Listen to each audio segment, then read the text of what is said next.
जी हाँ, स्वागत है आप सभी का एचएल की जीके चैनल पर। तो हम चर्चा करेंगे मनोविज्ञान से संबंधित अति महत्वपूर्ण प्रश्नों पर। आइए चर्चा करें। देखिए, टर्मन है और ये स्टर्न है, ठीक है। यहाँ से क्या प्रश्न बनेगा, आइए इस पर चर्चा करें। अगर ये पूछा गया कि बुद्धि लब्धांक मापन के जन्मदाता कौन है, तो आपको टिक करना होगा टर्मन पर। अगर ये पूछ दिया कि तालिका मापन के जन्मदाता कौन है, तब भी इसका सही उत्तर होगा टर्मन। तालिका मापन यानी कि जिसकी बुद्धि लब्धि 140 से अधिक होगी वो प्रतिभाशाली बालक होगा, ठीक है ना। तो जो तालिका बनाया था वो किसने बनाया था, वो टर्मन ने बनाया था। तो यहाँ से देखिए 2-3 तरीके से प्रश्न बन रहे, एक कॉन्सेप्ट क्लियर होना चाहिए। अब हम बात करते हैं स्टर्न यानी विलियम स्टर्न की। ये जर्मनी के रहने वाले थे, ठीक है ना। और बुद्धि लब्धि के जन्मदाता कौन है, वो है विलियम स्टर्न, ठीक है। खोज कब हुई थी बुद्धि लब्धि की, बुद्धि लब्धि की खोज 1912 में हुई थी, ठीक है। तो ये इसका कॉन्सेप्ट क्लियर हो गया, ठीक। अगर ये कहा जाए कि स्टर्न वर्ग, तो स्टर्न वर्ग वो दूसरे हैं। बुद्धि का तिरचापीय सिद्धांत किसने दिया था, वो स्टर्न वर्ग ने दिया था, तो वो अलग कॉन्सेप्ट है, ठीक है ना। तो ये क्लियर हो गया। अब और आगे बढ़ते हैं हम। ब्रोनफेन-ब्रेनर, है ना।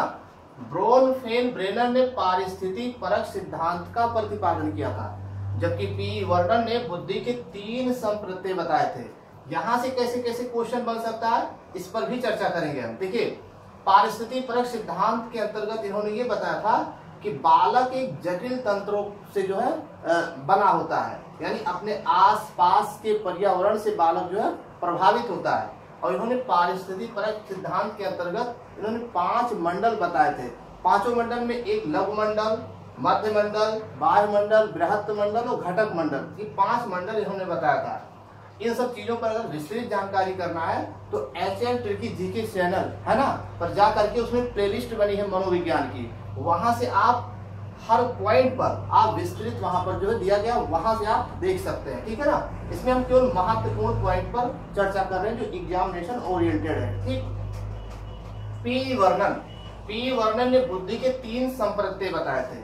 तो किस मनोवैज्ञानिक ने बुद्धि के 3 संप्रत्यय बताए, तो इसका सही उत्तर हो जाएगा पी वर्नन। अब संप्रत्यय का अर्थ क्या होता है, संप्रत्यय को बोलते हैं कॉन्सेप्ट। कॉन्सेप्ट मतलब अवधारणा।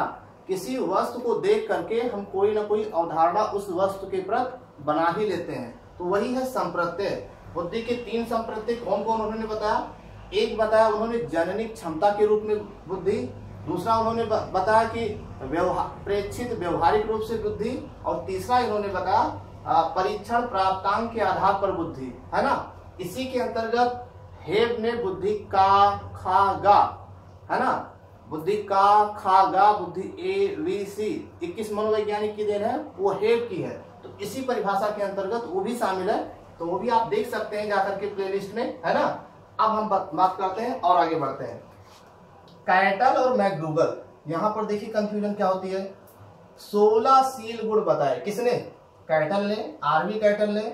और मैकडूगल ने कितने प्रकार के संवेग बताए थे, संवेग 14 प्रकार के होते हैं। संवेग किसे कहते हैं, है ना। संवेग का शब्द है, शाब्दिक अर्थ है उत्तेजना, ठीक है ना। अब बात करते हैं खेल प्रणाली और खोज विधि। देखिए, खेल प्रणाली के जन्मदाता कौन है, वो है फ्रोबेल, ठीक है ना। फ्रायड पे नहीं टिक करना है, वो मनोविश्लेषणात्मक सिद्धांत के जन्मदाता है कौन, फ्रायड, क्योंकि परीक्षा में बहुत कंफ्यूजन हो जाती है फ्रोबेल और फ्रायड।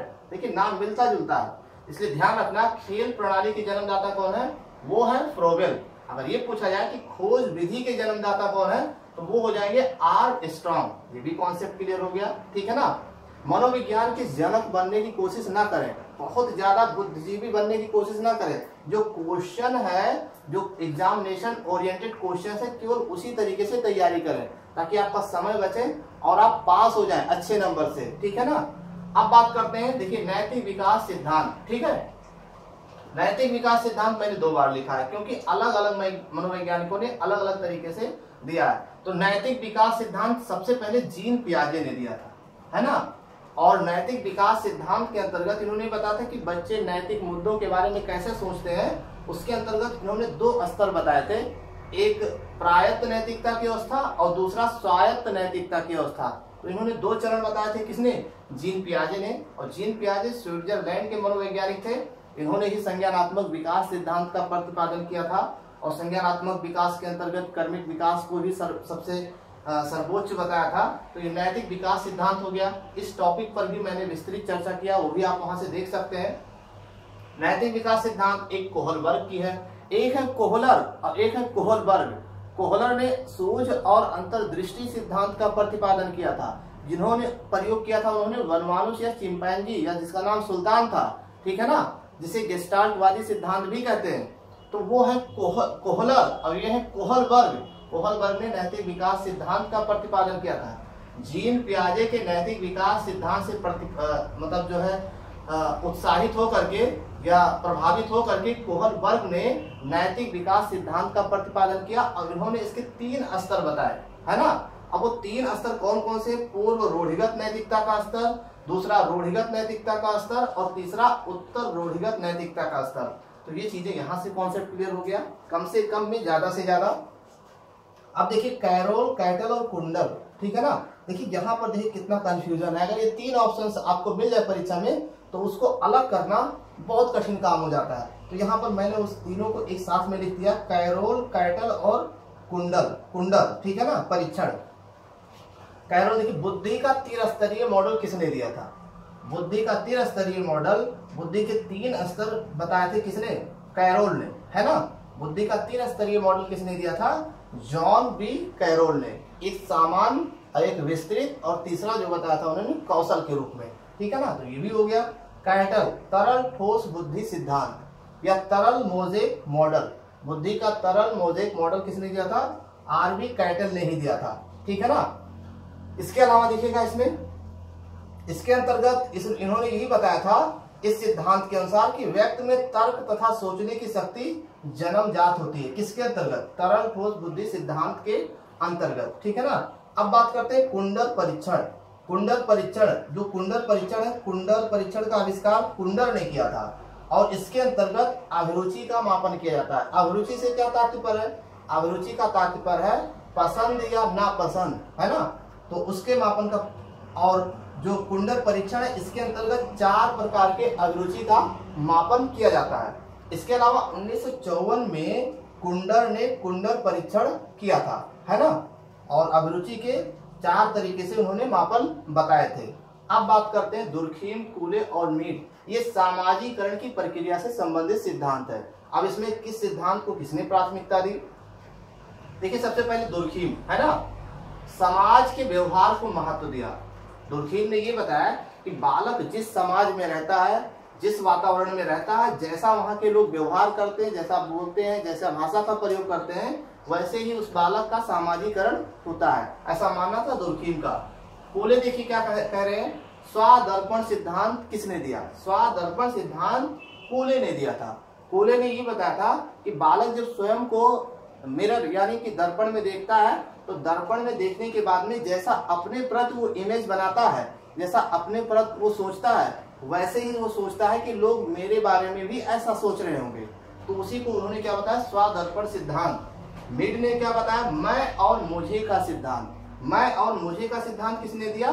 मिड ने दिया। ये सब सामाजिकरण प्रक्रिया से संबंधित सिद्धांत देने वाले मनोवैज्ञानिकों के नाम है। पहले मैं क्या हूँ, फिर उसके बाद मुझे जानने का प्रयास करो, है ना। पहले मैं और फिर उसके बाद मुझे। तो इस तरीके से ये जो है प्रक्रिया इसके अंतर्गत आ जाएगी। अब देखिएगा नेक्स्ट पॉइंट, आर्मी अल्फा परीक्षण, ठीक है। ये सामूहिक भाषात्मक है या सामूहिक क्रियात्मक है, इस तरीके से प्रश्न पूछा जाता है। तो आर्मी अल्फा जो परीक्षण है इसके अंतर्गत बुद्धि परीक्षण किया जाता है और यह एक सामूहिक भाषात्मक परीक्षण है, यानी कि इसके अंतर्गत कई लोगों का एक साथ भाषा का परीक्षण किया जाता है और भाषा के आधार पर उनकी बुद्धि का परीक्षण किया जाता है। जो पढ़े लिखे लोग होते हैं उनका इसके अंतर्गत, जो साक्षर होते हैं, जो पढ़े लिखे होते हैं, उनका जो है इसके अंतर्गत सामूहिक भाषात्मक परीक्षण के अंतर्गत किया जाता है। और इस परीक्षण का आविष्कार आर्थर एस ओटिस ने किया था। किसका? आर्मी अल्फा परीक्षण का। दूसरा पॉइंट देखिएगा, आर्मी बीटा परीक्षण। इसके अंतर्गत किसका परीक्षण किया जाता है? सामूहिक क्रियात्मक परीक्षण। इसके अंतर्गत जो पढ़े लिखे लोग नहीं होते हैं या कम पढ़े लिखे लोग होते हैं, जो निरक्षर होते हैं, तो उनको क्रिया के द्वारा या कार्यों के द्वारा उनकी बुद्धि का परीक्षण किया जाता है, ठीक है ना। इसके अलावा आर्मी बीटा परीक्षण का आविष्कार आर्थर एस ओटिस ने ही किया था, ठीक है ना। अब बात करते हैं लास्ट पॉइंट की, विकास के मनोविश्लेषणात्मक सिद्धांत के जन्मदाता कौन है। विकास के, ये भी ध्यान रखना, केवल मनोविश्लेषणात्मक सिद्धांत नहीं, विकास के मनोविश्लेषणात्मक सिद्धांत के जन्मदाता कौन है, इरिक्सन, यानी एरिक इरिक्सन, ये पूरा नाम है। लेकिन अगर ये पूछा गया मनोविश्लेषणात्मक सिद्धांत के जन्मदाता कौन है, तब आप बताएंगे फ्रायड, है ना। इड, ईगो, सुपर ईगो, ये फ्रायड। तो ये थोड़ा ध्यान दीजिएगा, नहीं तो मिस्टेक यहाँ से हो जाता है, ठीक है ना। तो इस तरीके से आप मनोविज्ञान के ढेर सारे प्रश्न आपने बिल्कुल याद कर लिया होगा, और ये परीक्षा के लिए बेहद उपयोगी है। अगर आप हमारे चैनल पर नए हैं तो आप हमारे चैनल को सब्सक्राइब करें। इसके अलावा पीडीएफ और या फिर और भी स्टडी मटेरियल्स पाने के लिए आप जो मैंने डिस्क्रिप्शन बॉक्स में व्हाट्सएप लिंक शेयर किया है, उस ग्रुप से आप उस पर क्लिक करिए और आप हमारे ग्रुप से जुड़ जाएंगे, तो वहां से भी आपको पीडीएफ या स्टडी मटेरियल्स आपको मिल जाएंगे, ठीक है। हमारे वीडियोस को देखने के लिए आपको बहुत बहुत धन्यवाद।